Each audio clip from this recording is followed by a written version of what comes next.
Bueno, pues entonces... Bien, continuamos entonces con la cuarta sesión relativa a la genealogía de la literatura y el punto que ahora nos ocupa es precisamente la genealogía de la literatura en cuanto a sus modos y conocimientos. El punto de partida aquí, la premisa de la que partimos, es La Simploqué de Gustavo Bueno, el libro precisamente así titulado, Simploqué. En ese volumen que es un libro que inicialmente parece un libro muy inocente, en el sentido de que es muy asequible, pero es una biblioteca, es un libro en el que se contiene una biblioteca, realmente. Y en ese volumen, en el de La Simploqué, hay un apartado donde se plantea la tipología evolucionista del conocimiento, que todos conocemos, pero por si alguien no lo tuviera ahora mismo a mano, la vamos a exponer muy sintéticamente. Los conocimientos pueden ser naturales o artificiales, pueden ser de dos tipos. Los conocimientos naturales son aquellos que no es necesario aprender porque ya nacemos sabiéndolos, como llorar, reír. Son los conocimientos innatos a todo tipo de seres humanos. Todos los seres humanos tenemos por naturaleza la capacidad de saber llorar o reír u otras funciones orgánicas sin que nos enseñen a hacerlas. Después están los conocimientos culturales o artificiales, que son aquellos que requieren una formación, un aprendizaje, es decir, un sistema educativo incluso, pero un sistema educativo ya implica una sociedad política avanzada, pero unos conocimientos culturales. Según cómo se transmitan estos conocimientos culturales, podemos distinguir unas sociedades bárbaras, primitivas, incívicas, o unas sociedades civilizadas, articuladas racionalmente. Es decir, cuando los conocimientos se transmiten de manera racional, de manera sistemática, de manera articulada, de manera institucional, estamos en el contexto de una sociedad civilizada. Cuando los conocimientos no se transmiten sistemáticamente, no son racionales siquiera, estamos en el contexto de una sociedad bárbara, de lo que siempre se llamó pueblos primitivos y hoy eufemísticamente se llaman pueblos indígenas. Indígenas somos todos. Yo soy indígena de Gijón y mucha gente es indígena de donde fue parida. Pero claro, no es lo mismo ser indígena que ser primitivo. Yo observo en los últimos tiempos que se habla de culturas indígenas en un sentido eufemístico, por no hablar de culturas primitivas. Es decir, gente que dispone, digamos, de los conocimientos que posee, pero no de manera racional. Es decir, eso puede interesar a un antropólogo, hacer perseverar a la gente en su ignorancia, pero no a una persona civilizada. Es decir, nadie da a luz hijos, ¿verdad?, para mantenerlos en un tercer mundo semántico y hacer análisis antropológicos de sus criaturas. Es decir, el ser humano tiene un compromiso ético para mejorar las condiciones de vida del prójimo y, por lo tanto, impedir que alguien desarrolle su vida en condiciones primitivas. Es decir, hay una obligación de incorporar al ser humano a la civilización. En ese contexto. Y no voy a entrar ahora en toda la literatura que hace un elogio de la vida incívica. Hacen elogios de la vida incívica autores que publican precisamente en lenguas imperiales, como el español o el inglés en un momento dado, y cobran dinero, ¿verdad?, por engañar a la gente, en definitiva. Es decir, como Rousseau, es decir, exalta el mito del buen salvaje, pero él vivía en el núcleo del imperio, que iba a ser napoleónico después. Es decir, eso es cinismo, el cinismo contemporáneo y moderno. Pero las culturas, digamos, primitivas, llamémoslas, que no han desarrollado un uso de la razón suficientemente avanzado todavía, tienen conocimientos, pero tienen conocimientos dados a su escala, en su ámbito. Estos conocimientos los hemos mencionado ayer y están objetivados en esa obra Simploqué del profesor Gustavo Bueno, son el mito, la magia, la religión y la técnica. Es decir, la magia es el conjunto de creencias en determinados objetos físicos a los que se les atribuye un poder sobrenatural. La mitología es una explicación imaginaria de hechos, vamos a decirlo así. La religión es una subordinación, una relegación del ser humano a experiencias luminosas o mitológicas o incluso teológicas, pero claro, esto ya nos situaría en tres ámbitos de la religión señalados en el animal divino. Y la técnica supone la adaptación del ser humano a la naturaleza, es decir, pero ¿qué ocurre cuando los saberes críticos, los saberes científicos y filosóficos intervienen, invaden en la sociedad humana? Pues lo que ocurre es que la magia se convierte en una pseudociencia, porque hoy no aceptamos que alguien tenga una varita mágica para convertirnos automáticamente en lo que no somos. Es decir, pero sí aceptamos, ¿verdad?, cómo ser felices. Y entonces aceptan algunos, van a una librería y encuentran libros de autoayuda o de autoestima, es decir, es un sucedáneo, ¿verdad?, de pseudociencias para estar más felices en el mundo. La religión no es luminosa, hoy día no adoramos necesariamente a un gato, aunque a veces se critica la adoración que hacen los hindúes de las vacas, y en nuestras sociedades hacemos a veces una adoración de los perros que es extraordinaria, es decir, los perros se les...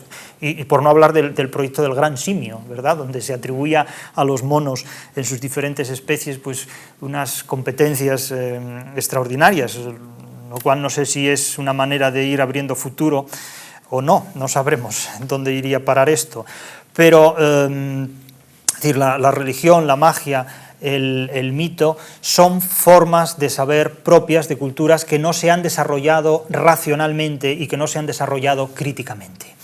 Cuando esto ocurre, pues la magia se transforma en una pseudociencia, la religión se puede articular racionalmente a través de una teología, y las mitologías se disuelven o se fragmentan o se convierten en ideologías, es decir, en creencias sociales articuladas gremialmente, grupalmente, y que se enfrentan unas contra las otras en sus estados de opinión, porque el saber dóxico, que es casi como si fuera un saber tóxico, el saber dóxico, la doxología, ¿verdad?, no permite crear mundos científicos, porque para ellos está el saber epistemológico, el saber epistémico. Pero ciencia y filosofía exigen un racionalismo que convierte todos estos saberes primitivos en otro tipo de saberes dados en las sociedades civilizadas.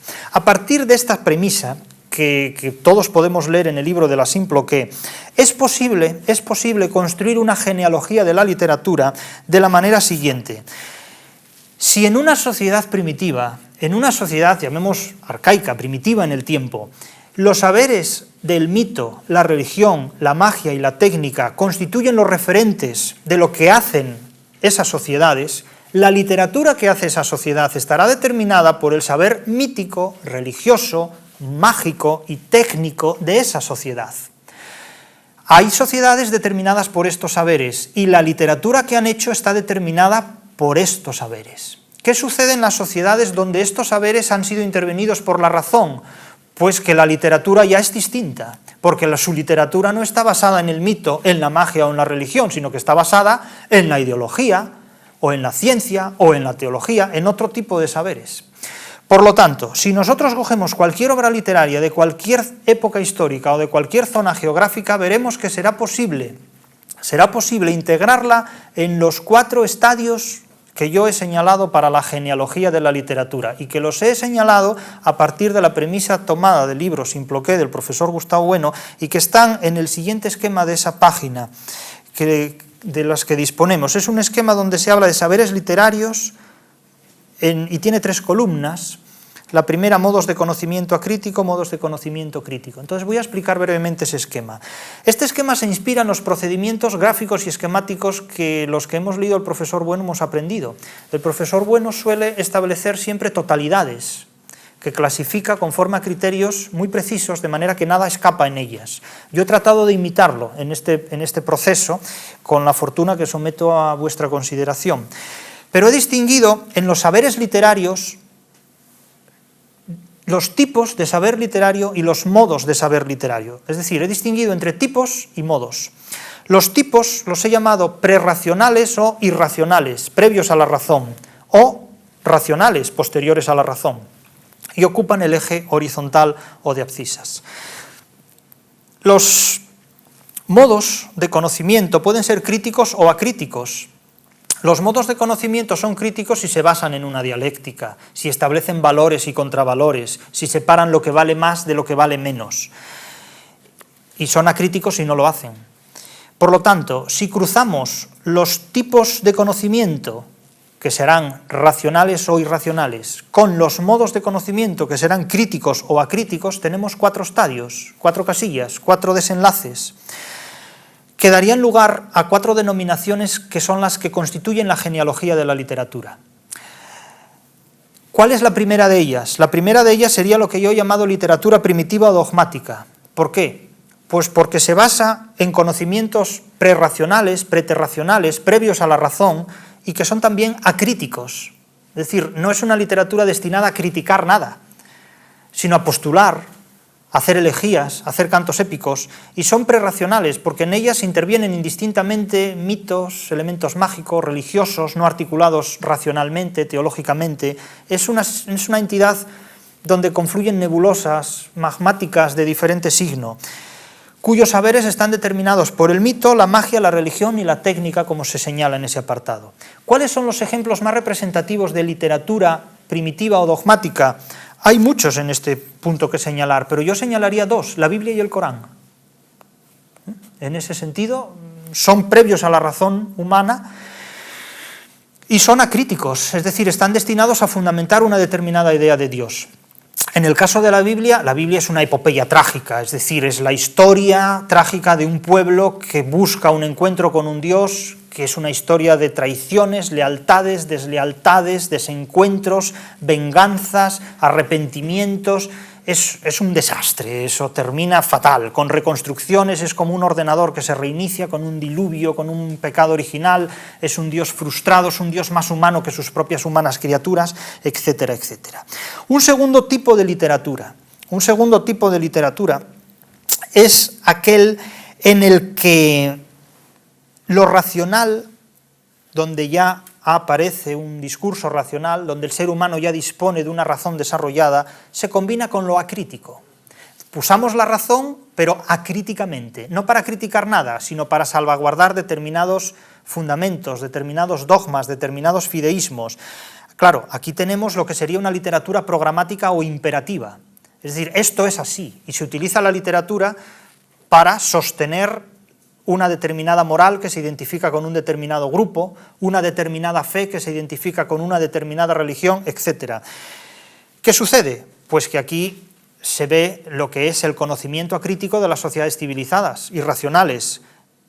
Hay una literatura que defiende una determinada ideología, hay una determinada literatura que se construye sobre pseudociencias, por ejemplo, la literatura de ciencia ficción, sin ir más lejos. Imagínese que alguien escribe una novela para ir en contra de las centrales nucleares, por ejemplo. Una literatura teológica, como puede ser la obra de Calderón de la Barca, o una literatura tecnológica, como las llamadas literaturas de Internet. Alguien escribe una novela y la publica en su blog. Es una forma de sortear al transductor, es una forma de sortear al intérprete, al crítico. Es decir, que esta es una literatura programática o imperativa, y hablamos de literatura programática o imperativa cuando se utiliza la razón en un sentido acrítico, para salvaguardar una teología, para defender una ideología, para argumentar pseudocientíficamente o para apoyarnos tecnológicamente en una concepción literaria del tipo que sea. Otra de las variantes es la que afecta a una literatura crítica o indicativa, que para mí es la de referencia. La literatura crítica o indicativa es la literatura de referencia, porque utiliza la razón con un sentido crítico. Esto es, desde mi punto de vista, la literatura genuina. Esto es el Quijote. Esto es la Divina Comedia.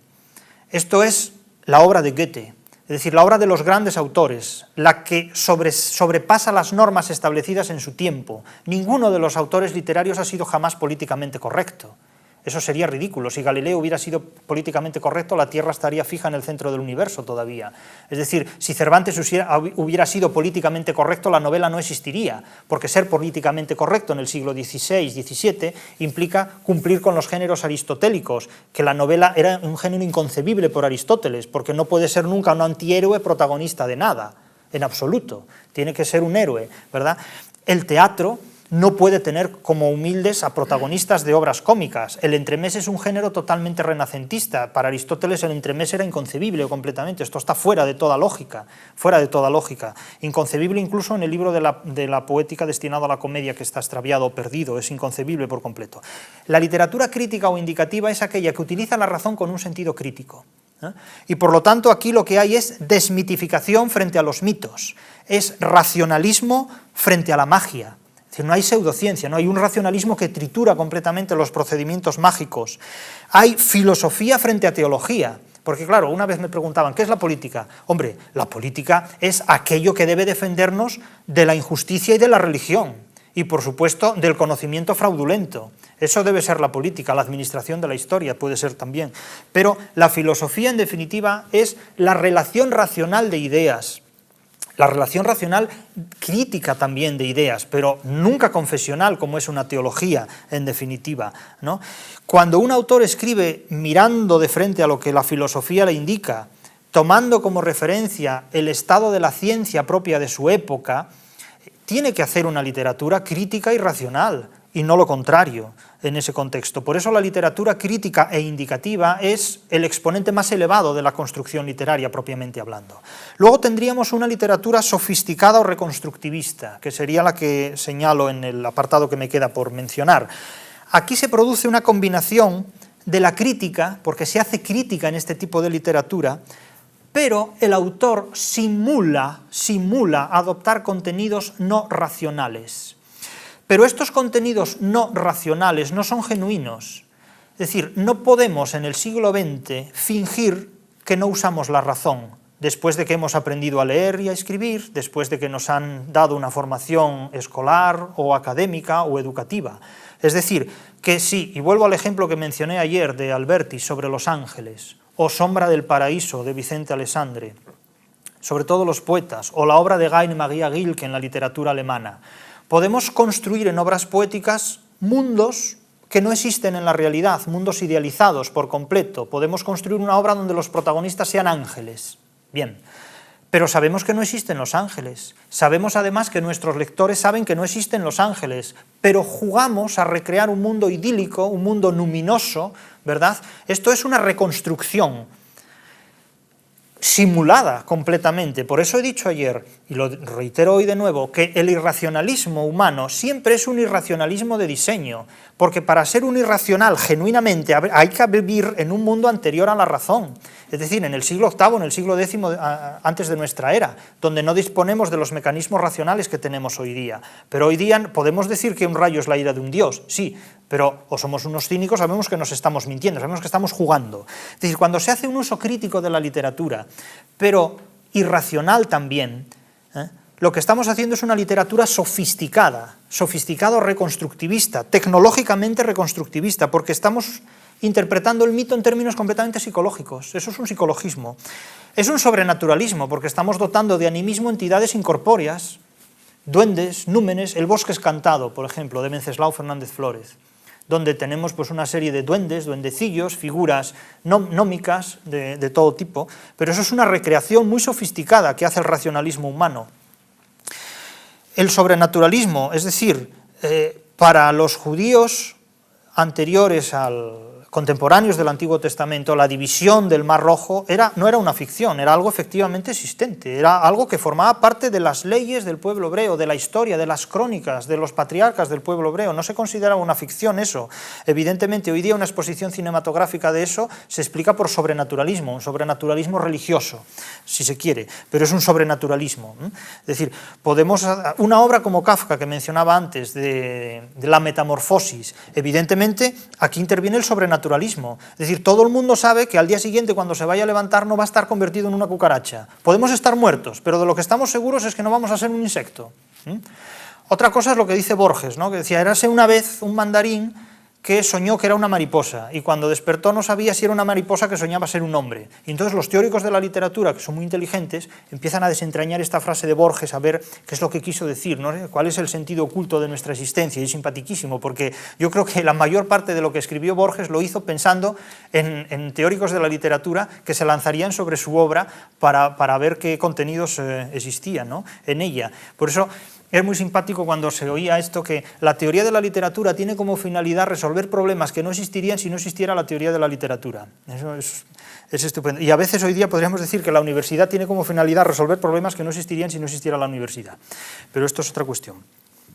El caso es que estos 4 estadios, estas 4 combinaciones serían el resultado a partir, inspirándonos, ¿verdad?, en las ideas objetivadas por el profesor Gustavo Bueno en su libro Simple qué, y desplegándolas en una genealogía de la literatura, tendríamos estos 4 estadios, estos 4 conocimientos. En el esquema inferior, en el esquema de abajo, tenemos las 4 columnas en las que distinguimos las 4 secuencias. La secuencia 1, que sería una literatura fundamentada en saberes prerracionales y acríticos, en las que se distinguirían el mito, la magia, la religión y la técnica, y llamaríamos literatura primitiva o dogmática. Dogmática porque son dogmas, se fundamenta sobre dogmas, no está secularizada, no está racionalizada, no está criticada por la razón, no está intervenida por la razón. Cuando la razón interviene, pues se puede hacer de ella un uso sofista, un uso fraudulento, y tendríamos una literatura basada, en ese caso, que sería la segunda secuencia, Una literatura, si es crítica y racional, implicaría que el mito se desmitifica, que la magia se racionaliza, que la religión se somete a la filosofía y no a la inversa, y que la técnica se despliega en una ciencia. Y esa sería una literatura crítica o indicativa, que es una literatura que yo también he llamado canónica o sustantiva, es una literatura propiamente dicha. Si a esta literatura le quitamos el valor crítico y hacemos de ella un racionalismo acrítico, tenemos la ideología, la pseudociencia, la teología, la tecnología, y sería una literatura programática. Y si a todo esto le hacemos conservar la crítica, pero le suprimimos el uso de la razón o fingimos usar un irracionalismo, entonces tendríamos una literatura sofisticada. Podríamos decir que es una literatura esteticista, una literatura de salón. Una literatura que tiene como final... Pensemos en el modernismo de Rubén Darío, en el ala leve del eje abanico, es decir, este tipo de literatura donde, bueno, se presentan una serie de situaciones que serían la decoración de un mundo idealizado. Ahora, hay que saber hacerlo esto, es el surrealismo, es decir, la sala VIP del inconsciente, eso es el surrealismo, ¿no? Es decir, cómo la razón se esfuerza en diseñar que el irracionalismo sea atractivo, sea bonito, sea elegante, sea atractivo, en definitiva. Eso sería una literatura sofisticada. Ahora bien, esto es la teoría. Ahora vamos a poner ejemplos. Vamos a descender a los materiales literarios que justifican esto, porque hay que demostrar que la teoría que planteamos está construida sobre unos determinados materiales perfectamente legibles, perfectamente visibles, y que se pueden examinar muy claramente. He dicho antes que los ejemplos más visibles de literatura primitiva o dogmática los constituye el Viejo Testamento y el Corán, pero sobre todo el Viejo Testamento. Pero también otras obras. Pensemos en Hesíodo, la Teogonía de Hesíodo, los Trabajos y los Días de Hesíodo. Son obras que tienen elementos muy propios de la literatura, pero todavía muy irracional. Es decir, en la Teogonía de Hesíodo se nos describen como los dioses genealógicamente se van desarrollando, van construyendo una serie de realidades y de evidencias. Tenemos también el poema de Gilgamesh, o en la literatura babilónica el Enuma Elish, es decir, que son poemas épicos donde se hace una exaltación de lo elegíaco, se lamenta la muerte de determinados ídolos o seres queridos, poemas épicos donde se lleva a cabo la exaltación de acontecimientos heroicos, donde intervienen elementos humanos, elementos sobrehumanos, es decir, donde la razón todavía no ha dicho qué es cada cosa, donde hay un racionalismo dado a escala que hoy identificaríamos como primitiva. Textos literarios propios de los hetitas, por ejemplo, que han sido recuperados en las últimas décadas y que podemos encontrar hoy día pues, en las bibliotecas y podemos tenerlos como textos perfectamente asequibles.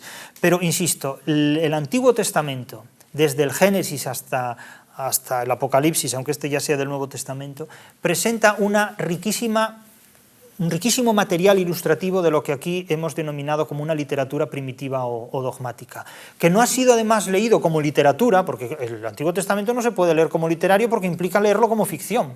Eso solo ha sido leído como literatura prácticamente hasta el siglo XVIII, y el primero de quienes se han atrevido a plantear una lectura científica, filológica, exegética de las Sagradas Escrituras fue Spinoza, a quien le costó el Yerem, que es la condena más enérgica y definitiva y radical que puede hacer el pueblo judío a uno de sus miembros, maldiciendo incluso hasta el aire que respira, ¿no?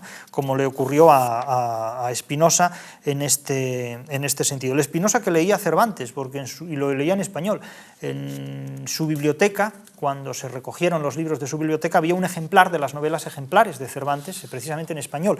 Quiero decir que Spinoza leía literatura y en su literatura leía uno de los ejemplos más vivos de la literatura crítica o indicativa, que son las novelas ejemplares de Cervantes, de las que voy a hablar dentro de un momento. Por lo tanto, insisto, la literatura crítica, la literatura irracional y acrítica de este primer momento tiene como referente sobre todo los textos del Antiguo Testamento. Es evidente esto. Yahvé, el Dios viejo testamentario, veterotestamentario, no es soluble en una poética literaria, no es soluble en la literatura. Es más, voy a decir algo mucho más audaz todavía. La literatura griega,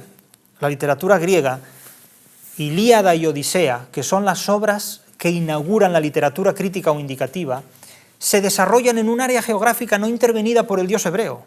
Es decir, si Yahvé hubiera estado presente geográficamente en en el antiguo territorio de los helenos, la Ilíada y la Odisea no se habrían podido escribir. Es decir, Homero surge en una geografía no intervenida por Yahvé, por decirlo de una manera muy terrenal, muy material. Es decir, si Yahvé llega a tener constancia de que tiene colegas como Zeus, Afrodita o Ares, los hubieras terminado, vamos, el diluvio hubiera sido poco para acabar con todos ellos. Es decir, Yahvé, el Dios veterotestamentario, no es soluble en la literatura, no es soluble en un discurso que reconoce a ese Dios como una entidad ficticia y no operatoria en el mundo real, porque si uno de los postulados fundamentales del Viejo Testamento es reconocer la operatoriedad de Dios en el mundo terrenal, no se puede leer el paso del Mar Rojo o las plagas egipcias como una ficción, sino como algo que reconoce la llegada del reino de Dios a la tierra, que es lo que inspira en última instancia la rebelión de Jesucristo y su sicario, su Iscariote, Judas, que fue el que lo traiciona en un momento dado, es decir, en la revuelta contra Roma. Ellos esperaban que cuando se alzaran en armas contra los romanos vendría el reino de Dios a corroborar ese alzamiento tribal frente al imperio, lo cual no dejó de ser una anécdota si no hubiera existido Pablo de Tarso en ese contexto. Quiero decir que la literatura crítica nace en una geografía no intervenida por el judaísmo, porque el judaísmo no tiene conciencia literaria. El judaísmo y el islam crearon obras en las que no germina la literatura, crearon obras donde germinan textos jurídicos, textos religiosos, pero no textos literarios. La literatura impone un estatuto de ficción e impone además una libertad que es incompatible con la religión. Y cito aquí de nuevo al profesor Gustavo Bueno. Gustavo Bueno nos enseña en El animal divino que cuando se habla de libertad religiosa es porque importan poco la religión y la libertad. Porque, claro, la literatura exige una libertad para secularizar el dogma, para criticar el dogma.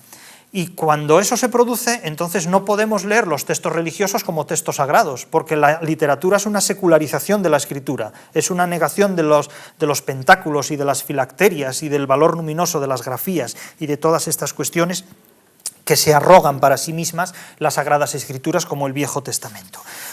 Por lo tanto, gracias a que hay una zona geográfica no intervenida por la cultura hebrea, nacen obras críticas, obras fundadoras de lo que es la literatura, como Ilíada y Odisea, en este contexto. Y ocurre que hay muchas obras que se han podido identificar también como propias de una literatura primitiva o dogmática, pero no lo son aunque lo parezcan. Y voy a mencionar una de ellas, concretamente El paraíso perdido de John Milton. Si leemos El paraíso perdido de Milton, nos encontramos con que hay una narración de cómo unos individuos se enfrentan a Dios, unos entes, unos númenes se enfrentan a Dios y son derrotados y recluidos en un lugar totalmente ultrasensorial que se va a llamar el infierno, el Averno. Es decir, eso es un eje angular del espacio antropológico, es decir, es un mundo que no está en ninguna parte más que psicológicamente hablando. Es decir, el espacio antropológico es un espacio efectivamente existente, pero sin embargo el espacio antropológico del paraíso perdido de John Milton es un espacio unidimensional y completamente fuera del mundo terrenal.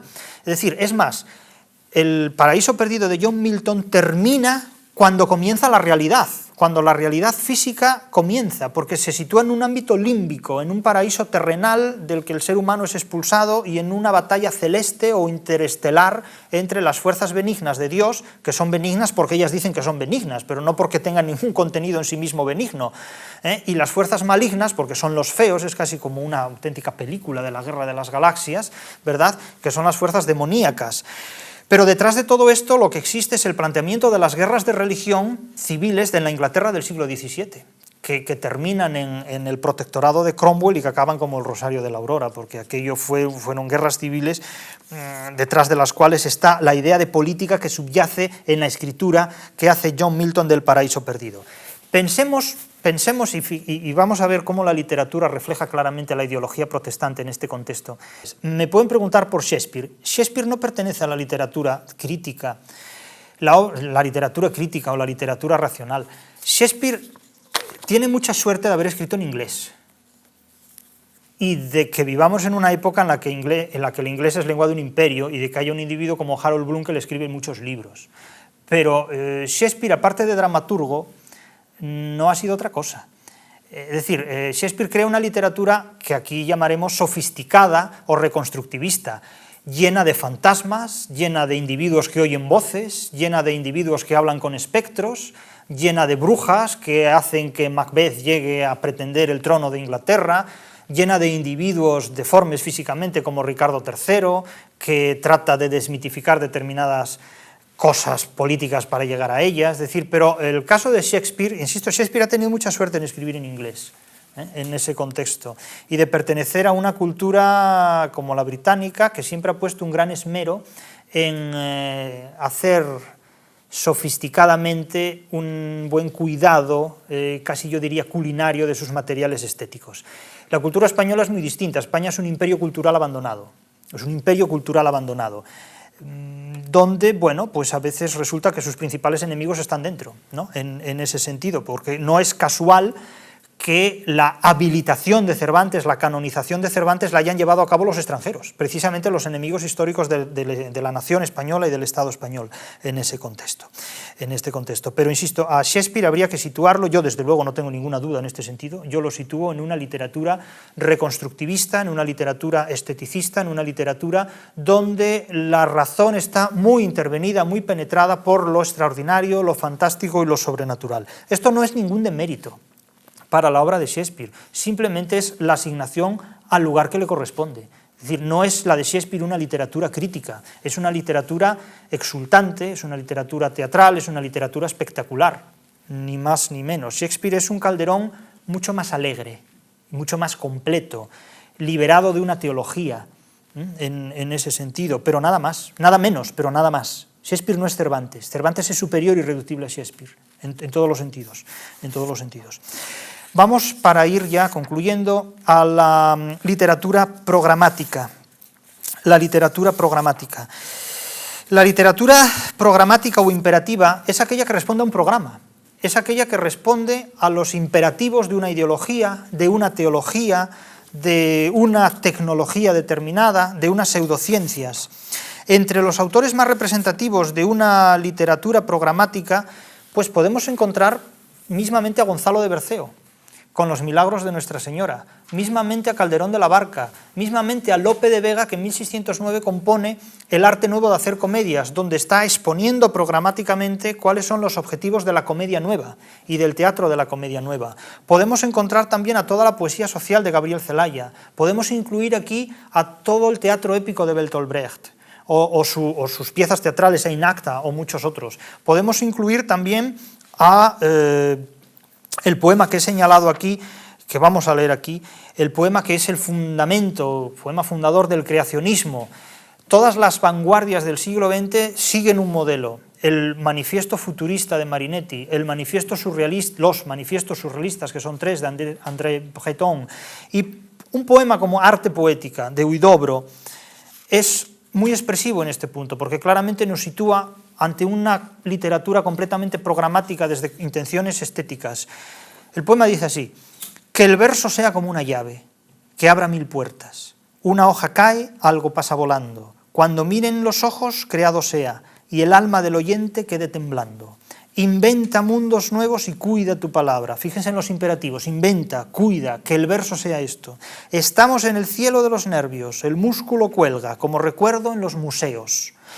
Mas no por eso tenemos menos fuerza, el vigor verdadero reside en la cabeza. ¿Por qué cantáis la rosa, oh poetas? Hacedla florecer en el poema. Solo para nosotros viven todas las cosas bajo el sol. El poeta es un pequeño dios. Es decir, es el programa de una literatura que será el creacionismo, en virtud del cual la literatura crea una serie de cosas que no existen fuera de ella, en ese sentido. Ahora bien, hay que salir de la literatura para hacer la revolución. Esto es fundamental. No podemos hacer ninguna revolución limitándonos a la literatura. El que quiera hacer la revolución, que la haga en serio, pero que deje a los autores literarios en paz, porque esto es lo que se hace. Cuando alguien no quiere hacer la revolución, escribe un poema, para que la revolución la hagan los demás, ¿no? en este sentido. Y luego, en el caso de la literatura sofisticada o reconstructivista, los ejemplos son innumerables.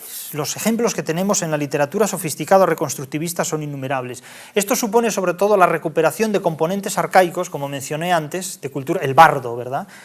Se recuperan númenes, fantasmas, gnomos, para dotar de ellos un nuevo poema que está construido desde el racionalismo más moderno y más absoluto. El pastiche, por ejemplo, que es la modalidad literaria en virtud de la cual un autor del siglo XX, como por ejemplo Camilo José Cela, escribe la segunda parte de Lazarillo de Tormes. Pero ya desde eso es, digamos, desde el ámbito de la tecnología, es decir, se utiliza la tecnología literaria de los nuevos géneros literarios para dar una continuidad a una obra de hace 3 siglos, por ejemplo. Pero tomemos como ejemplo un fragmento de un poema de Vicente Alessandre, de Sombra del Paraíso, que se titula precisamente Los poetas, donde recrea, en términos comparables a los de William Blake, la idea del poeta, pero ya no desde una sociedad mitificada, sino desde una sociedad contemporánea que reconoce en el poeta la figura de alguien que ve más allá de los demás. Es decir, el poeta como algo alado, leve, que diría Platón, para condenarlo. Pero aquí se vindica para el poeta un racionalismo superior. Entonces, muy sugerentemente, muy seductoramente, porque este tipo de literatura es muy seductora, está hecha para seducir, en definitiva, en el título se plantea un interrogante. Los poetas, preguntas, como quien dice el poema es una respuesta a un imperativo epistémico, ¿no? Es una función fática. Y entonces, muy personalistamente, el primer verso dice yo, poeta, yo vi una flor quebrada. Es una imagen muy modernista, una flor delicada, una flor quebrada por la brisa, ni siquiera por un viento fuerte, por la brisa, el clamor silencioso de pétalos cayendo arruinados de sus perfectos sueños, vasto amor sin delirio, bajo la luz volante, mientras los ojos miran un temblor de palomas de una asunción inscriben. Yo vi otras alas, vastas alas dolidas, ángeles desterrados, las figuras luminosas. De su celeste origen en la tierra dormían su paraíso excelso. Inmensos sueños duros, todavía vigentes, se adivinaban sólidos en su frente blanquísima. ¿Quién miró aquellos mundos? Isla feraz de un sueño, pureza diamantina, donde el amor combate. ¿Quién vio nubes volando, brazos largos, las flores, las caricias, la noche? Todo el poema, no voy a continuar en la lectura porque es el mismo ritornello, evoca una especie de mundo idílico, de paraíso perdido, que trata de ser recuperado desde una visión superior, superlativa del poeta. Es decir, el poeta se arropa para sí una visión luminosa de las cosas. Esto está escrito en 1944. Es decir, es una manera de evitar hablar del conflicto posbélico español y del conflicto bélico mundial. En 1944 los campos de exterminio están todavía en pleno rendimiento en algún caso.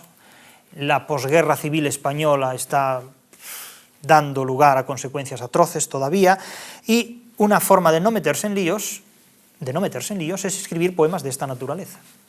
Evidentemente, evocando sobre todo si se es homosexual en aquella época, evocando un espacio luminoso donde el racionalismo del poeta se vindica como un lugar adecuado para ello.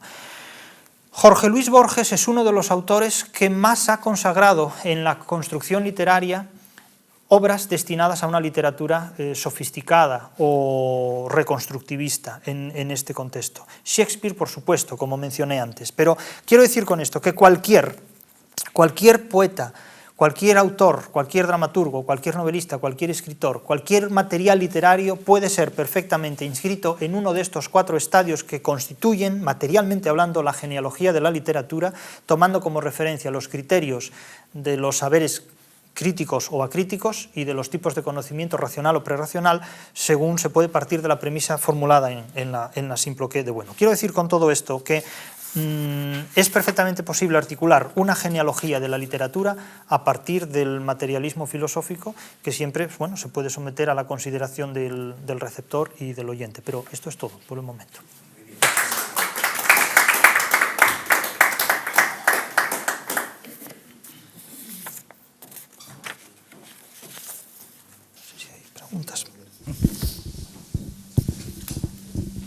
Muy bien, bueno, otra vez felicitaciones, sobre todo por esta razón que se ha visto al final, claro, aquello de que la verdad está en el resultado, ¿eh? Es decir, yo creo que esta ejemplificación que ha puesto después para demostrar la capacidad discriminativa de estas 4 posibilidades que he establecido, pues producen unos resultados, yo creo que francamente interesantes y no gratuitos. Es decir, por ejemplo, el análisis del paraíso perdido, me parece fantástico, el coloquio de los perros, en fin, todas estas cosas, ¿no?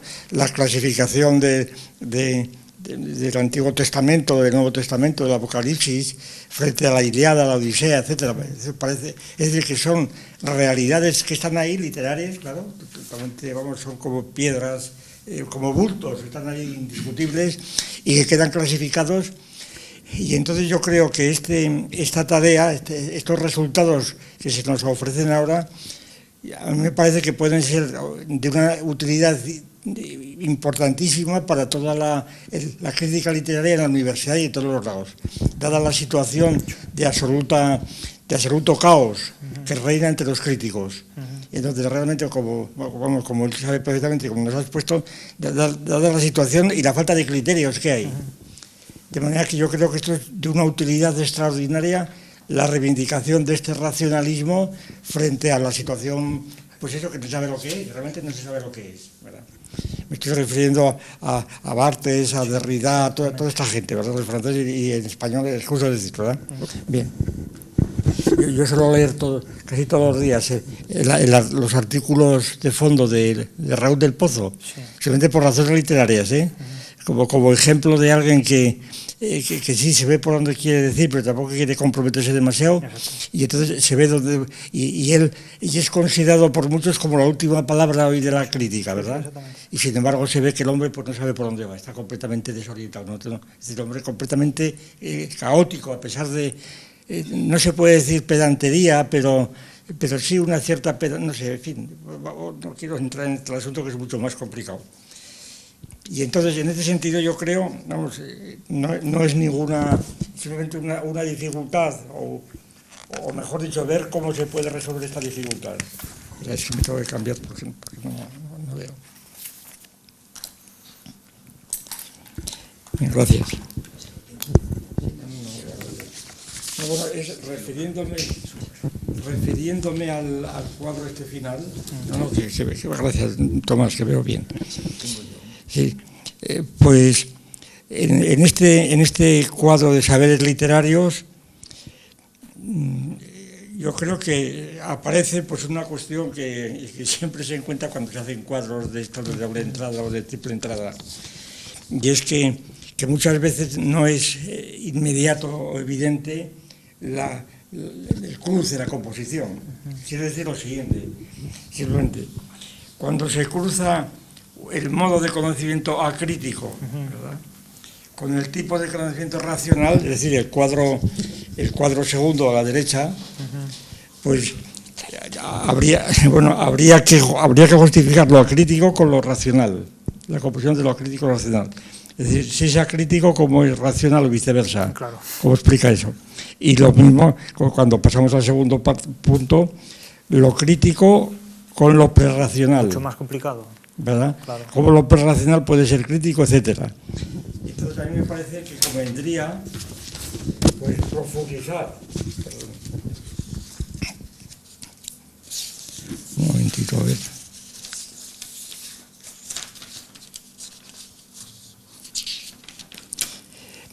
Convendría profundizar pues el concepto de razón. Sí. E incluso el racional que se utiliza y los parámetros de ese concepto. Es decir, porque aquí resulta que como la razón está funcionando tanto en el momento precrítico y en el crítico, etcétera, hace falta dar, yo creo, parámetros. Y en ese sentido me parece que la comparación reiterada y fundada, desde luego, de estas cuatro pues elementos, me parece que ha dicho alguna vez, comparables con los de la tabla periódica, pues que quizá, digo, en lugar de elementos, habría que asimilarlos, tomando la tabla periódica como referencia, pues no propiamente a los elementos que están en las casillas, sino a las grandes categorías de los elementos. Sí. Es decir, primero por la escala, porque la escala, es decir, habría que, entonces, cuando se habla del autor, pues es como cuando se habla de las bases o de los ácidos, habría que determinar luego cuál es la columna que se contiene las bases o las sales o lo que fuera. Exactamente. Y entonces, porque son categorías de otra escala más amplia. Es decir, que los elementos parece que tienen otra, tanto en este lado como en otros, parece que tienen otra escala, diríamos, molecular, mientras que esto es una escala molar, por decirlo así, ¿verdad? Para utilizar la distinción tradicional. Bien, y luego pues me ha gustado también mucho vamos a ver, uno de los ejemplos que yo había apuntado aquí como testimonio de que la cosa que funciona, vamos, que funciona muy bien, la organización.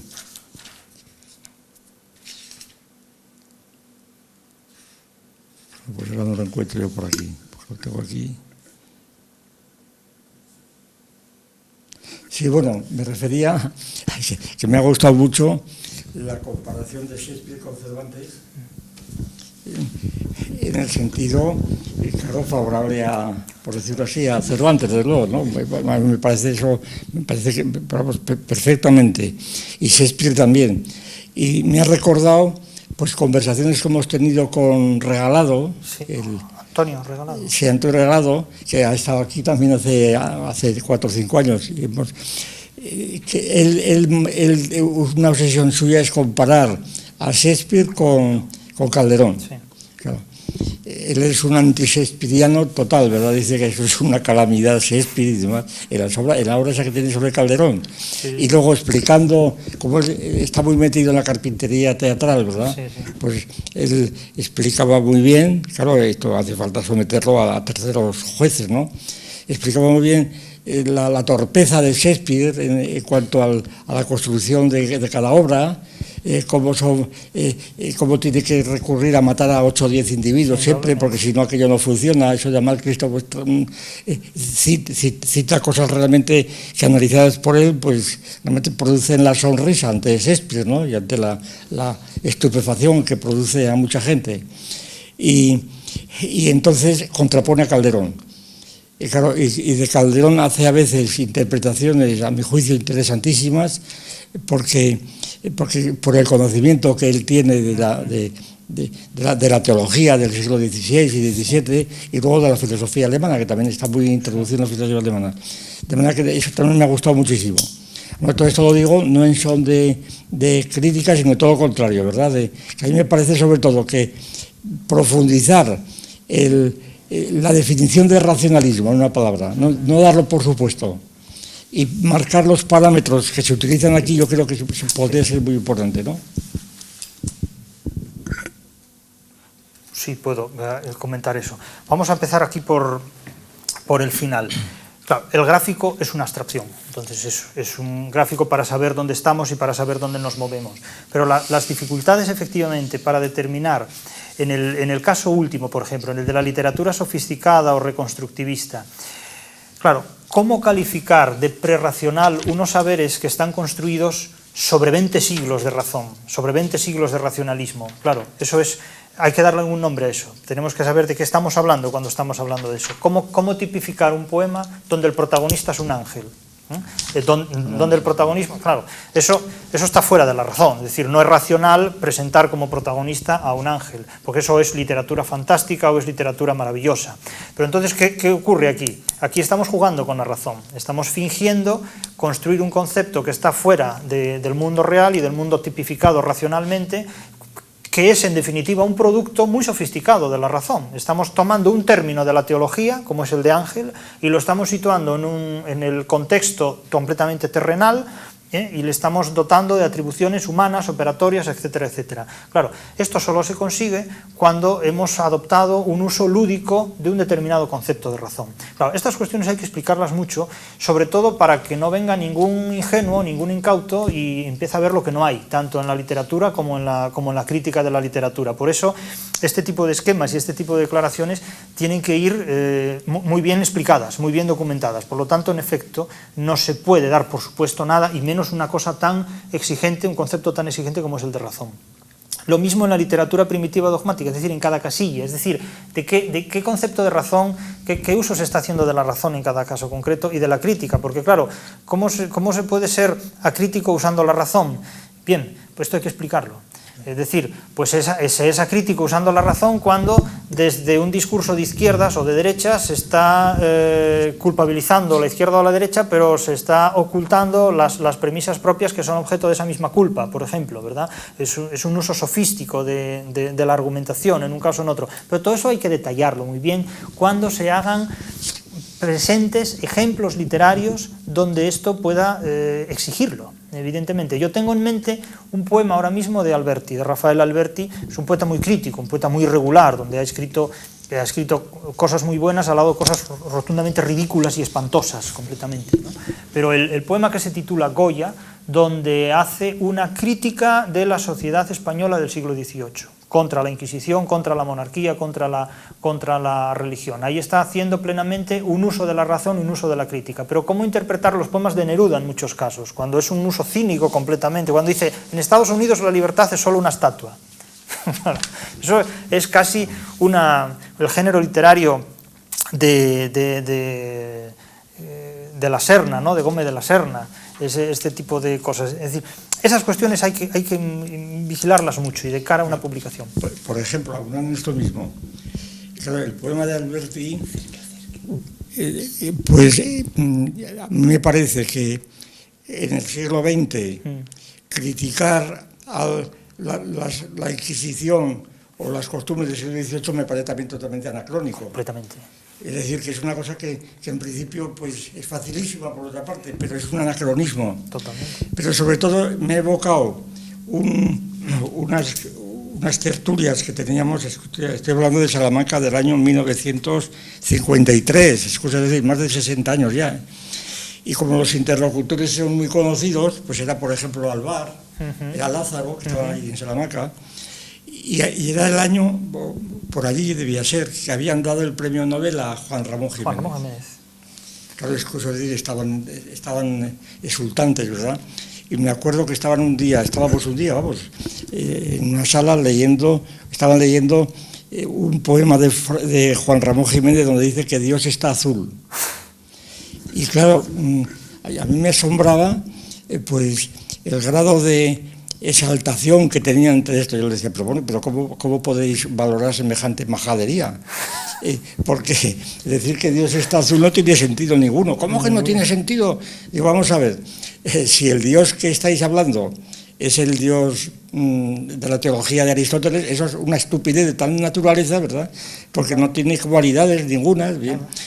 Y entonces, no, es que es el Dios cósmico. Bueno, entonces es la polémica de Petaccioni con el padre Smith, cuando decía si Zeus Pita es el cielo azul o eso es una persona. De manera que entonces, en cualquier caso, estáis discutiendo o exaltando algo absolutamente sin sentido. Entonces me llamaban bárbaro. Es que esto no se puede aplicar la razón a estas cosas. Sí se puede aplicar, claro. Eso es decir, pero claro, la aplicación devaluaba completamente la valoración estética del asunto. Claro, la valoración estética. Porque era imposible, vamos, yo me di cuenta que era imposible seguir adelante, era totalmente imposible, y entonces éramos muy amigos, pero es decir, si fuéramos enemigos, en fin, bueno, me callo ya. No, pero claro, es así, es perfectamente comprensible, el Dios azul de Juan Ramón, bueno, y muchas otras cosas más, es decir, auténticas sinestesias que están fuera completamente de la realidad. Claro, eso solo cabe interpretarlo desde un racionalismo literario sofisticado, es decir, juega con la razón deformándola estéticamente, embelleciéndola estéticamente, pero eso solo es legible desde el punto de vista de una poética de la literatura, que sitúa esa literatura precisamente en un ámbito que excluye la razón abiertamente, porque es una filosofía no lo puede aceptar por las mismas razones que acaba de dar. Recuerdo, perdón, por este recuerdo para que tiene tu interés. Recuerdo otra de las, en aquellas discusiones que solían ser tomando café en un colegio mayor después de comer, ¿verdad? Y ahí iba Cela también. Sí. Bien. Pues recuerdo que una vez estaban hablando de, vamos a ver, me parece que era Fray Luis de León.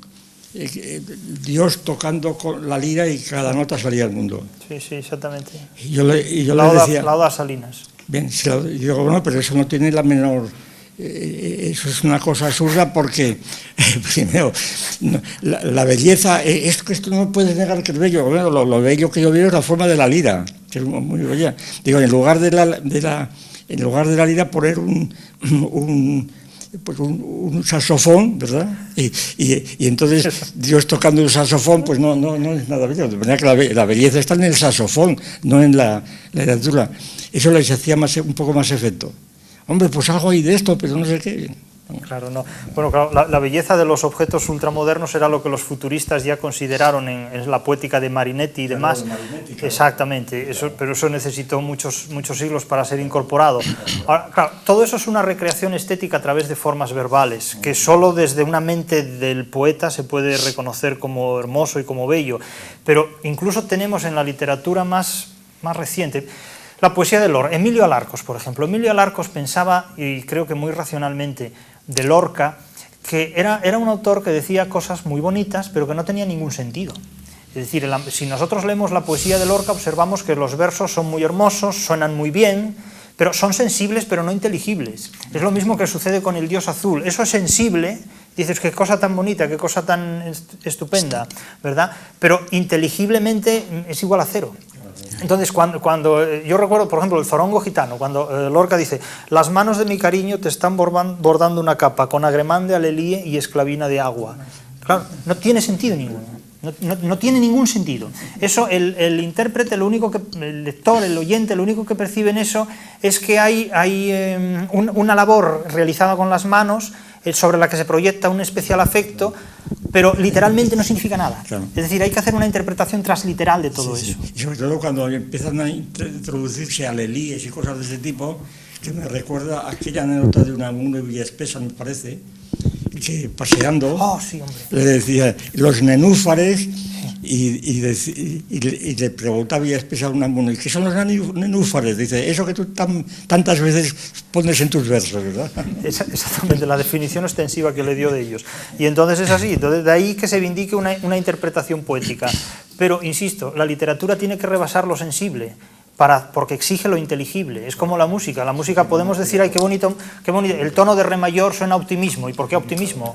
Claro, eso es psicologismo galopante. Eso no tiene, hay que explicar, pero suena con un sostenido en armadura. Eso es la interpretación objetiva, ¿no? Y por ahí van muchos de los tiros de eso. Sí. Pues bueno, abundando en esta misma idea, claro, esto último que nos has transmitido en esta última clase magistral, pues bueno, ahí se te ha visto a ti en tu salsa, claro, y es algo pues que te lo tenemos que agradecer, pero a mí, por ejemplo, además de lo que ha apuntado él, me ha gustado muchísimo la contraposición entre Milton y Dante. Sí. Claro, esto yo no lo había captado y te lo agradezco enormemente. Y sobre todo también, aparte de lo de Shakespeare y Cervantes, para nuestro uso particular en las clases, pues también hace muy poco aquí hemos tenido la suerte de escuchar a Raúl Angulo precisamente sobre el origen de la zarzuela en relación con Calderón y con Lope de la Vega, sí. Lope de Vega.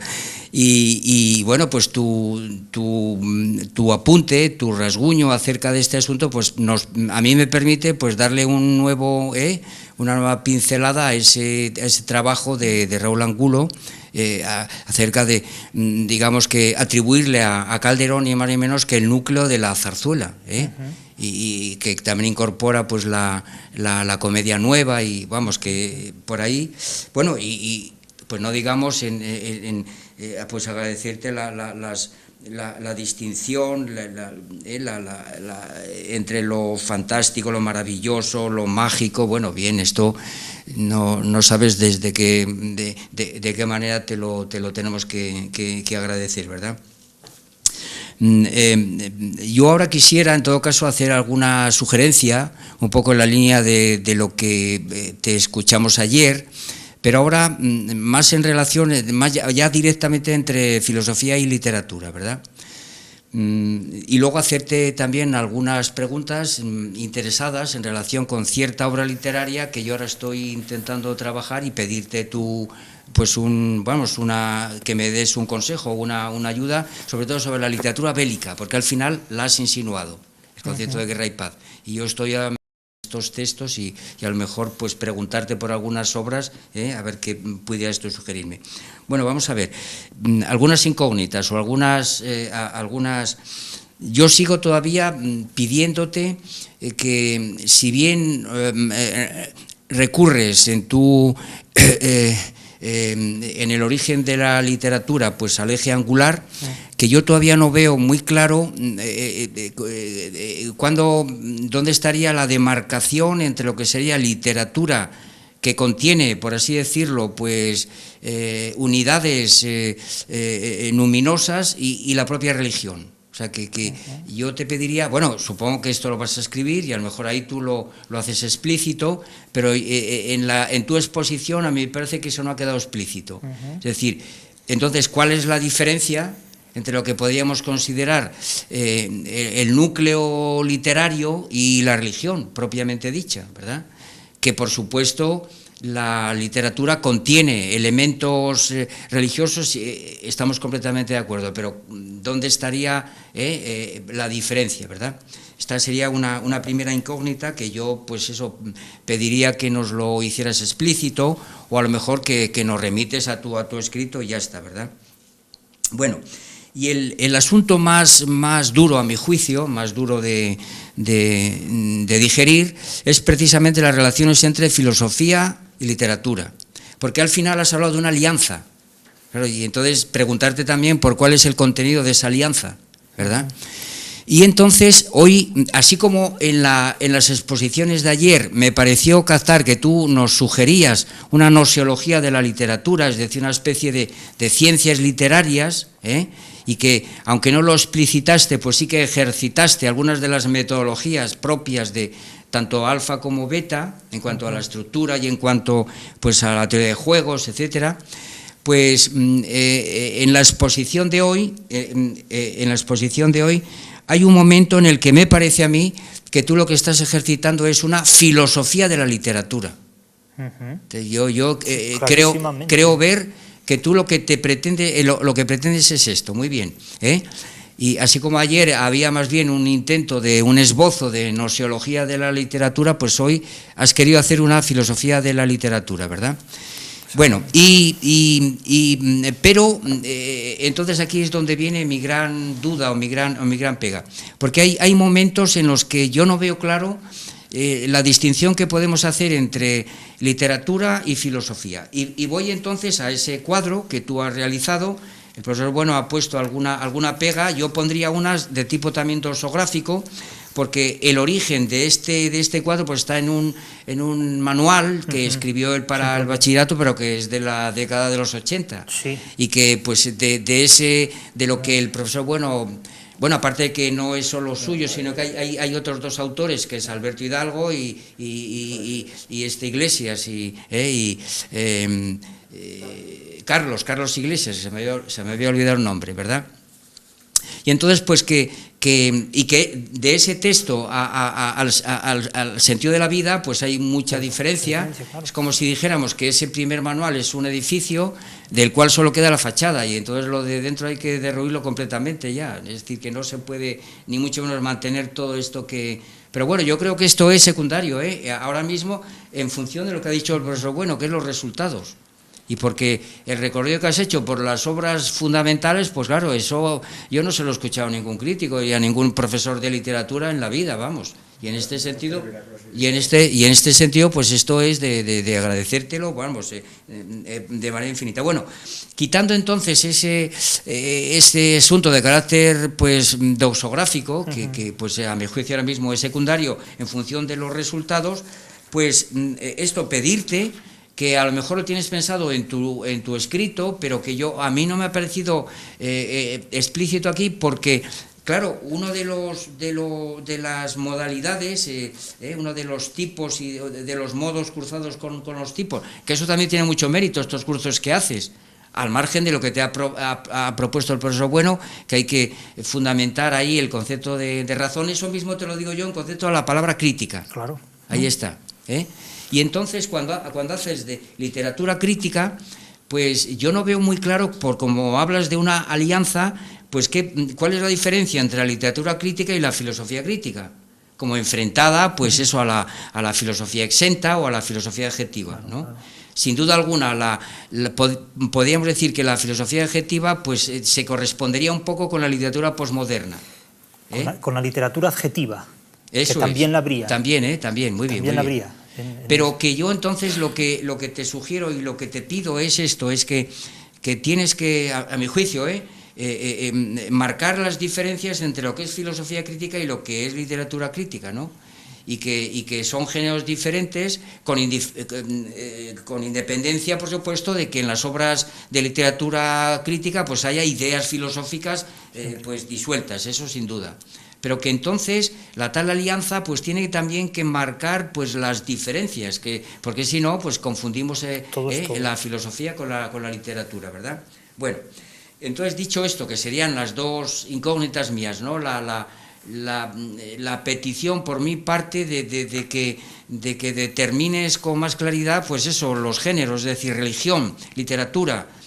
Ayer decíamos ciencia y filosofía, aunque yo entiendo que lo que tu pretensión de ayer es presentarnos aquí unos trabajos, unos esbozos, en lo que tú crees naturalmente que puede haber un campo categorial de la literatura y que puede ser recorrido por ciertas metodologías. Y ahora pues lo mismo haríamos en relación a que te estás proponiendo una filosofía de la literatura, es decir, una filosofía orientada, igual que hay filosofía de la guerra, o bueno, pues eso, filosofía de la música, etcétera, ¿no?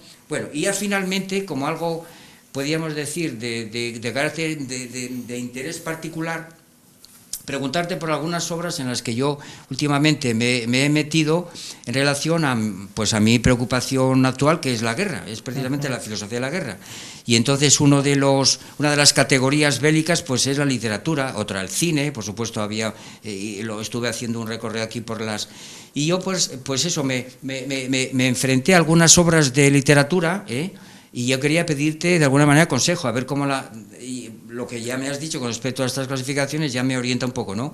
Pero bueno, pues preguntarte por que hagas tú una especie de esbozo muy genérico, por ejemplo, sobre la obra de Tolstoy, Guerra y Paz, Después, los episodios nacionales con los que yo me metí aquí, y concretamente una obra en la que comparé pues el Trafalgar de Galdós con el Trafalgar de Pérez Reverte, y entonces cuál es tu visión y cómo las podemos clasificar, y por supuesto también una obra que últimamente pues estoy, porque es el tránsito de la Primera Guerra Mundial a la Revolución Soviética, que es la obra de Boris Pasternak. Pues nada, eso es una especie de... y algunas otras obras centrales que tú sabes perfectamente pues que pues son tienen enorme interés, y que en ellas hay ideas disueltas y que de alguna manera pues realizan estas nociones que tú nos has podido transmitir. Bueno, pues nada, muchas gracias. Bueno, pues esto es da para casi una tesis, ¿no? Casi un coloquio, pero además todo esto es muy pertinente porque nos conduce a muchos ámbitos. Además, lo que no se discute no se sabe. Las cosas hay que someterlas siempre a discusión, y este encuentro entre la perspectiva de la filosofía, de una filosofía de verdad, verdadera, hecha realmente, y una literatura, es enormemente útil y enormemente fructífero por ambas partes. Yo he notado aquí todo, espero que no se me despiste nada, pero lo que me parece muy importante, me parece importantísima, la cuestión de la crítica literaria. Claro, tú hoy decías que yo hoy estaba haciendo filosofía de la literatura. Exactamente así es. ¿Qué es lo que yo entiendo por filosofía? Lo que yo creo que hago cuando hago filosofía de la literatura es crítica literaria. Dicho de otra manera, para mí la crítica literaria es filosofía de la literatura.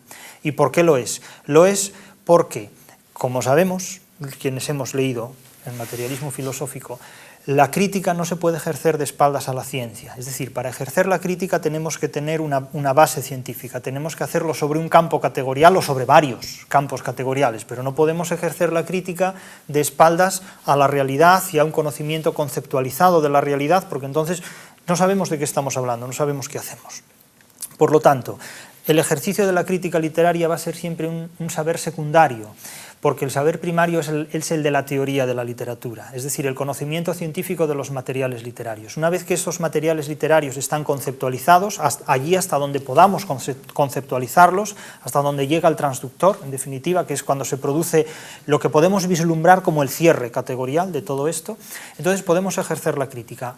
Ahora, ¿qué es la crítica literaria? La crítica literaria es el conocimiento filosófico de las ideas objetivadas formalmente en los materiales literarios, pero para poder establecer este conocimiento filosófico de las ideas objetivadas formalmente en los materiales literarios, tenemos que tener los materiales conceptualizados también formalmente, es decir, primero tenemos que lanzar la teoría de la literatura, la ciencia, el conocimiento científico de los materiales literarios, y después podemos lanzar la crítica literaria sobre ellos. Y claro, esto hay que delimitarlo. Por ejemplo, hay muchas personas que dicen que la literatura comparada es una ciencia. No, vamos a ver. La literatura comparada es una metodología destinada a interpretar materiales literarios desde la figura de la relación como figura gnosiológica. Por lo tanto, no podemos decir que la literatura comparada es una ciencia, una disciplina. No, es una rama, en todo caso, del ejercicio crítico de la teoría literaria. Por lo tanto, es una forma de ejercer la crítica literaria mediante la comparación. Tenemos otras disciplinas auxiliares o decisivas, como pueden ser la lingüística o la historia de la literatura. Es decir, estas son ciencias, hombre, en el caso de la teoría de la literatura yo diría que simplemente son ramificaciones por las que discurrimos en un determinado momento, acudimos a esos campos categoriales para poder ejercer la crítica literaria. Pero el concepto de endecasílabo no es un concepto histórico, es un concepto teórico. Otra cosa es que este concepto teórico sea indisociable de la historia. ¿Por qué? Pues porque el endecasílabo es un metro que entra en la literatura española, porque Boscán y Garcilaso lo importan, lo traen de la literatura italiana. Después de que ha triunfado en la Divina Comedia de Dante, porque se utiliza ese verso como fundamental, porque tiene las 5 sílabas métricas a cada lado y una en medio, ¿verdad?, que le proporciona un equilibrio y que supera al octosílabo que tenemos. Entonces, cuando manejamos estos conceptos teórico-literarios, tenemos un terreno sobre el cual ejercer la crítica. Pero no se puede ejercer la crítica literaria sin criterios, porque entonces no sale nada. Cuando se niega la posibilidad de hacer de desplegar, de ejecutar un conocimiento científico sobre la literatura como hace la posmodernidad, entonces cualquier cosa que hagamos es en plan Montaigne, es decir, uno dice lo que se le ocurre y está todo bien, pero eso es un conocimiento, bueno, que no responde a criterios uniformes, es un conocimiento asistemático, es un conocimiento incluso acrítico, uno expone su estado de ánimo y ya está, que por desgracia, bueno, es lo que hablábamos antes, uno lee cuáles son los criterios, contra quién piensa este autor, y no tiene uno referencias.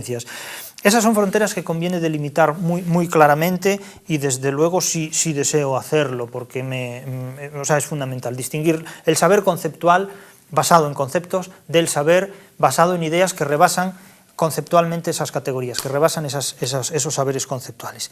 La relación entre literatura y filosofía yo siempre la trato de plantear aquí como una relación de alianza, no tanto entre filosofía y literatura, que lo es al fin y al cabo, sino entre literatura y racionalismo. Entre literatura y racionalismo. Entiendo que la filosofía o es racional o no lo es, claro, filosofías irracionales, como Feyerabend, toda esta gente, eso es retórica que tiene una finalidad editorial, comercial, como toda la posmodernidad, es decir, si no hubiera editoriales no habría posmodernidad, porque el negocio no está en el contenido del discurso posmoderno, sino en las ventas de unos libros que tienen unos títulos destinados al consumo de un gremio de individuos. Pero yo sí hablo de una relación de alianza, y de alianza además preservada, consciente, voluntaria, entre racionalismo y literatura. Esta alianza también la experimentó la Iglesia Católica con el racionalismo, es decir, Agustín de Hipona, Tomás de Aquino escogieron las filosofías más racionalistas para preservar los valores sagrados, eclesiásticos de su iglesia frente al protestantismo o el Islam, que siempre vivió de espaldas a la razón.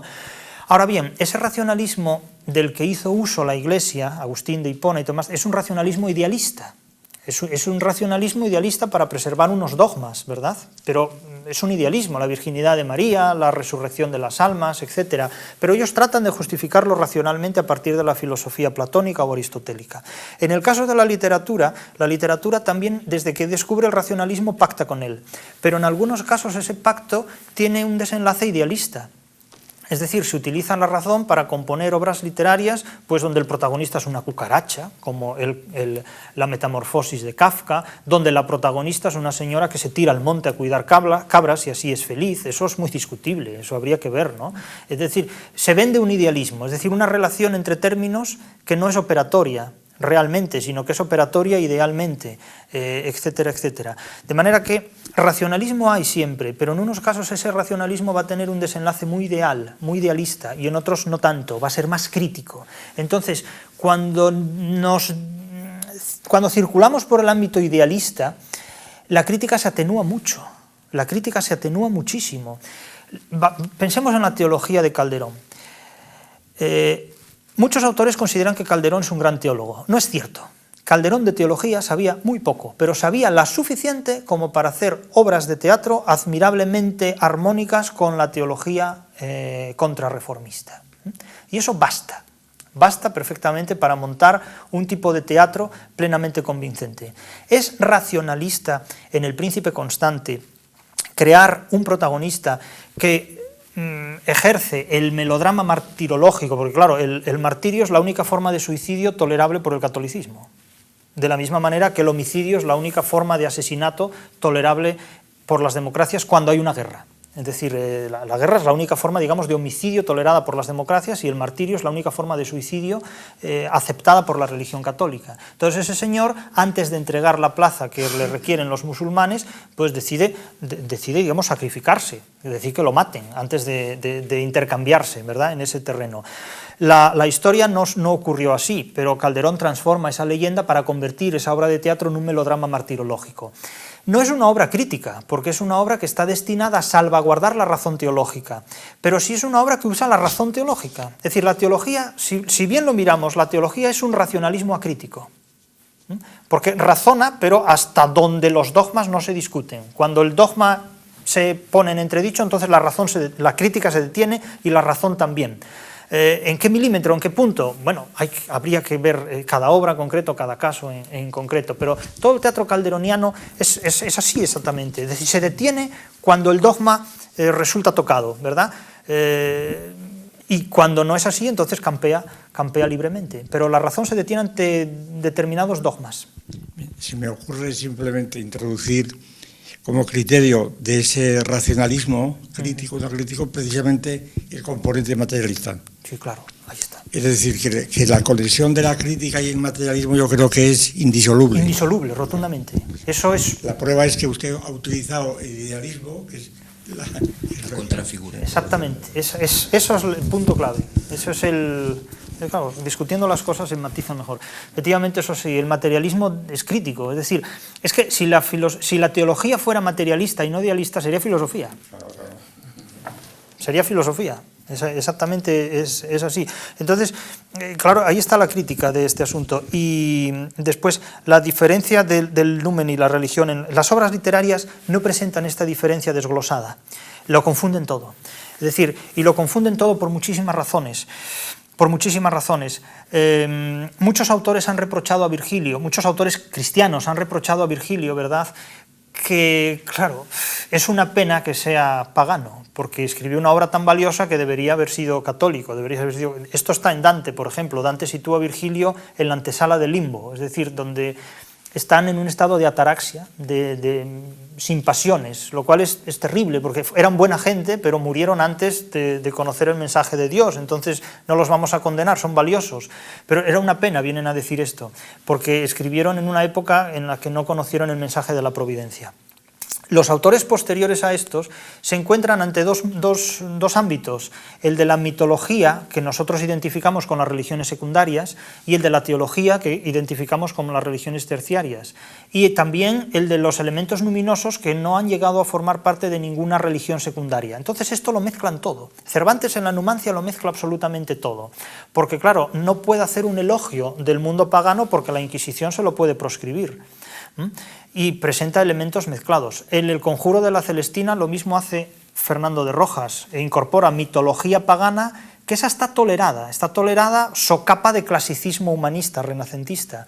Y por otro lado tenemos muchos otros ejemplos que culminan en uno de los poemas absolutamente profanos del siglo de oro, que es la fábula de Polifemo y Galatea. Es decir, bajo la cobertura del culteranismo, un clérigo como Góngora se atreve nada menos que a construir una obra literaria exclusivamente profana, absolutamente profana, en el corazón de la contrarreforma española. Pero claro, como era una poesía culterana, llena de figuras retóricas para muy pocos auténticamente legible, eso circuló con toda libertad. Pero claro, eso es una audacia, en realidad es una audacia. Es decir, la literatura no presenta esta claridad. La literatura es un desafío a la inteligencia humana. Ella se presenta en sus materiales y somos nosotros los que, con los recursos de que disponemos, tenemos que clarificar esto. Ayer el autor que citaba identificaba a los santos en las diferentes religiones, como si todas las religiones tuvieran el mismo concepto de santidad, la misma idea de santidad. Hay que discriminar esto. Y por eso la filosofía nos resulta utilísima en este punto. La filosofía materialista, que es la única verdadera, porque hay muchas filosofías, pero hay solo una, que es esta, la de verdad. En cuanto a la cuestión de la guerra, bueno, la guerra es un tema permanente en la literatura. La guerra en Quevedo. Quevedo, más que como literato, como pensador, tiene unas ideas sobre la guerra. La guerra es imprescindible, la guerra es la prolongación de la política, viene a decir Quevedo, casi coincidiendo con los criterios del materialismo filosófico. La guerra no se busca, se encuentra. Uno se encuentra con la guerra cuando la política está agotada, ¿no? Y entonces hay que ejercer la crítica ontológica, que eso es la guerra, es decir, la destrucción física y completa, en definitiva, y psicológica y lógica del adversario. Bueno, la literatura crítica e indicativa comienza con una obra profundamente bélica, que es la Ilíada, la toma de la ciudad de Ilión. Y no hay cosa más irónica que el hecho de que la guerra, la fuerza bruta no funciona, hay que usar la inteligencia, hay que usar el engaño, hay que usar el ardiz, ¿verdad?, de configurar un caballo y hacerles creer a los que en principio son más fuertes que nosotros, que lo metan dentro para entrarles de esa manera. Es decir, tras 10 años de guerra se vence en el último momento con una falacia, con un ardiz. Es decir, ahí nace uno de los personajes más prósperos de la literatura universal, que es el farsante, que es el engañador, que luego va a germinar en un pacifista tan singular como es Don Juan. Es decir, Don Juan es el desarrollo extraordinario de una de las competencias más singulares de Ulises, que es el farsante, es decir, es el que utiliza la astucia para seducir y para burlar, simplemente. Pero la literatura nace consagrándose a una obra que está declarada a la guerra. Las ideas de Cervantes sobre la guerra están explícitas en el discurso de las armas y las letras, en toda su literatura. Cervantes fue un militar, algunos lo califican de pacifista, bueno, esto lo hemos discutido en el contexto de la Escuela de Filosofía de Oviedo en numerosas ocasiones, y en el artículo del profesor Bueno que reproducimos en el Anuario de Estudios Cervantinos, que se ha reproducido en muchos lugares sobre estas cuestiones. Cada época histórica ha tenido sobre la guerra un sistema de ideas, y la literatura en este punto, bueno, es clave el Quijote, es clave la Ilíada. La obra de Borges, mismamente, tiene muchas consideraciones acerca de la guerra como una valoración estética de lo heroico, sin ir más lejos. De hecho, Borges tiene un pasaje donde se titula Los 4 ciclos, donde dice que 4 son las historias que la literatura cuenta permanentemente, que son el sitio de una ciudad, la ciudad sitiada, es Ilión, es Numancia, es siempre una ciudad que se cerca y se toma, la caída de una ciudad sitiada, el viaje, es decir, es la Odisea, es el regreso, es la vuelta, siempre se vuelve, menos el primer amor, que siempre se huye de él, siempre se vuelve, ¿no?, a todo constantemente, la idea del regreso. Otro de los temas es el sacrificio de un dios, la muerte de un dios, el mito de Jesucristo, el mito de Sócrates, la muerte de una divinidad, es otro de los temas literarios, y luego el destierro, la expulsión, ¿no?, la expulsión de un lugar, la pérdida de un paraíso, etcétera, etcétera. Pero claro, el tema que ha dicho la literatura sobre la guerra, ha dicho muchísimas cosas y muy inteligentes hasta que irrumpió el pacifismo. El pacifismo es un invento muy reciente, en realidad es un invento muy reciente. Claro, es pacifista aquel que no tiene nada por lo que luchar, porque otros luchan por lo que él tiene. Pero en realidad, claro, este mensaje jamás lo ha dado la literatura. La literatura siempre ha sido muy crítica y no ha habido jamás un elogio de la paz en la literatura que haya ignorado las consecuencias. Nadie quiere la guerra, pero es que la guerra es una realidad inevitable. los más de los casos en ese punto. Vamos, toda la literatura calderoniana, lopesca, cervantina, quevedesca, en el siglo de oro la literatura española tiene una conciencia de la guerra como algo absolutamente cotidiano, se vive en guerra permanentemente, el imperio no se mantiene nunca en la paz. Si quieres la paz tienes que prepararte siempre para la guerra, es decir, el pacifismo contemporáneo es una invención totalmente reciente y que durará muy poco. Durará lo que dure la OTAN y el sistema que tenemos. En cuanto eso se acabe, pues a ver quién lo mantiene, ¿no? en ese contexto. Pero toda la literatura épica está construida sobre una idea de la guerra. Es la exaltación del héroe que tiene lo que tiene gracias a la guerra. La idea del honor está vinculada esencialmente con el triunfo bélico. Hoy día, claro, esos triunfos se sustituyen por otras cosas y además como la literatura ha dado una idea exaltada del antihéroe, ha dado la idea, ¿verdad?, de un José Sacristán, ¿no? Es decir, de un pobre infeliz que hace de su fracaso una exhibición, es el narcisismo del fracaso. O sea, esto es completamente ridículo y además es una literatura con frecuencia muy empobrecedora. Tiene mucho que ver esto también con el uso terapéutico del conocimiento y de la sabiduría propio de la sociedad occidental. Esto terminó con la escolástica. La escolástica era un sistema enormemente racional y no hacía un uso terapéutico de la razón. Pero con la llegada del humanismo, desde Erasmo de Rotterdam, no voy a decir nada de Erasmo de Rotterdam para no enfadarme, pero desde Erasmo hasta Derrida, se ha hecho un uso terapéutico del conocimiento completamente estúpido en muchísimos aspectos, de tal manera que se llegaba a pensar que las humanidades humanizaban al ser humano, ¿verdad? Y que uno era más humano por cultivar las humanidades. No tiene nada que ver. Las humanidades no humanizan, del mismo modo que el dietista no tiene por qué ser un hombre que tenga un cuerpo más delgado, o el endocrino no tiene por qué ser, entendemos lo que queremos decir con esto, un veterinario no tiene por qué tener animales domésticos en su casa. Es decir, el humanismo no nos hace más humanos, pero este uso terapéutico de la sabiduría como terapia, ¿verdad? Yo soy un humanista y por tanto soy un hombre sabio, soy un hombre que está a cargo del control de mis pasiones, soy una persona que no se deja seducir por las bajezas de la vida, etcétera. Yo soy alguien muy sofisticado que enlaza con el mito de las minorías elitistas y selectas de Ortega, ¿verdad? Este uso terapéutico de la cultura como algo que me preserva frente a la vulgaridad del resto del cosmos. Esto es algo muy propio de los humanistas y que enlaza con el caldo de cultivo que la posmodernidad encontró para justificar en el pacifismo una forma de conducta que, si bien lo miramos, es completamente absurda. Pero la literatura no dice nada de eso. Piénsese lo que dice Quevedo en Los sueños sobre la guerra y sobre la paz, que la condena abiertamente. La paz es el resultado del orden que ponen los vencedores, esto lo sabemos desde la Segunda Guerra Mundial, es decir, y del pacifismo, pero la literatura nunca ha sido pacifista irracionalmente, eso para nada. La guerra y la paz de Tolstoy, eso es todo, vamos, las consecuencias del imperio posnapoleónico, ¿no? de lo que tiene. O recientemente el libro de Teresa González Cortés de la revolución francesa a la revolución nazi. Ahí también hay una serie de referencias sobre la literatura muy grandes. Y bueno, creo que con esto podemos a lo mejor...